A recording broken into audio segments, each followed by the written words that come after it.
Day 45 of resolution challenge. Leave நாள் என்பதால் morning மங்களகரமா லேட்டா தான் எந்திரிச்சேன்னு சொல்றதை விட எழுப்பி விட்டா. இவ வேற ஆவனா லுங்கி கன்சைடு இன்சைடு போய் வரா. எனக்கு வேற பயமா இருக்கு. பயம்னு சொல்லிட்டு இருக்கும் போதே பலமா ஒரு மில்க் ஷேக் செஞ்சு சாப்பிடுவோமே அப்படின்னு சொல்லி பிளான் போட்டு செய்ய ஆரம்பிச்சு. ஹோட்டல்ல கிடைக்கும் குருமா அண்ணனோட மில்க் ஷேக் மாதிரி யாருக்காச்சும் செய்யறதுக்கு வருமா? மிக்ஸி கொஞ்சம் மோசமான நிலைமையில தான் இருக்கும், அதனால அட்ஜஸ்ட் பண்ணி மிக்ஸி மூவ்மெண்ட்டை பார்த்துட்டு இவ ஷாக் ஆயிட்டா.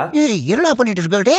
மில்க் ஷேக் பயங்கரமா வந்துரும் பிளான போட்டா அது ஏதோ சட்னி மாதிரி வந்துருந்துச்சு. பரவாயில்ல அப்படின்னு சொல்லிட்டு அருமையா உட்காந்து பொறுமையா சாப்பிட்டு முடிச்சாச்சு. நான் சாப்பிடுறத பார்த்து என்னடா சாப்பிடுற அப்படின்னு இவளும் கேட்டா. அவளுக்கு கொஞ்சம் தந்தாச்சு. ஒரு அவசரத்துல இந்த ஓட்ஸை வாங்கிட்டேன். இது ஏதோ டேஸ்டே இல்லாத மாதிரி இருக்கு, அதனால மில்க் ஷேக் செஞ்சு சாப்பிட வேண்டியதா இருக்கு. இதுல இந்த எறும்பு பயலுக்கு வேற ரொம்ப இம்சை பண்றானுங்க, அதனால குக்கர்ல போட்டு லாக் பண்ணி வைக்க வேண்டியதா இருக்கு. நேத்து ஒரு ஃபாலோவர் ஒருத்தவங்க நம்ம கிட்ட ஒரு விஷயம் சொல்லியிருந்தாங்க. அதாவது என்னன்னா, இந்த வாரம் ஃபுல்லா ஏஞ்சல் நம்பர்லயே வீடியோஸ் அப்லோட் பண்ணுங்க அப்படின்னு சொல்லியிருந்தாங்க. அதனால அந்த மாதிரி தான் இந்த வாரம் ஃபுல்லாவே மதிய உணவு மீல்ஸ் தான் எடுத்திருந்தேன். மீல்ஸ் சாப்பிட்ட உடனே ஒரே மிதக்கமா இருந்துச்சு. சரிடா ஒரு வாக்கிங்க போயிட்டு ஒரு சாயை போட்டா தான் கரெக்டா இருக்கும் அப்படின்னு போயிட்டேன். டீ கடையில உட்காந்துட்டு இருக்கும் போது ஒரு தகவலை சொல்ல நினைக்கிறேன். ரொம்ப டென்ஷன்ல இருக்கும் போது ஸ்வீட் சாப்பிடுங்க, உங்க டென்ஷன் குறைஞ்சிரும். ரொம்ப டிப்ரெஷன்ல இருக்கும்போது காரமான பொருளை சாப்பிடுங்க, அந்த டிப்ரெஷனும் குறைஞ்சிரும். ரொம்ப டிப்ரெஷனா இருக்குடா அப்படின்னு சொல்ற உங்க ஃப்ரெண்டுக்கு இந்த வீடியோவை ஷேர் பண்ணுங்க. சரி இன்னைக்கு நைட்டாச்சும் அனில் சேமியாவை அருமையா செஞ்சு சாப்பிடலாம்னு நினைச்சா ஸ்விங் ஆயிடுச்சு. சரி ஒர்க் அவுட் ஆச்சு ஒழுங்கா சரட்டா பரட்டாவாச்சும் போடலாமே அப்படின்னு சொல்லி போட்டேன். அப்பதான் ஒரு விஷயம் ஞாபகம் வந்துச்சு. ஆராக்கும் மீல்ஸை போட்டுட்டு டேவியும் வெற்றிகரமா கம்ப்ளீட் பண்ணியாச்சு.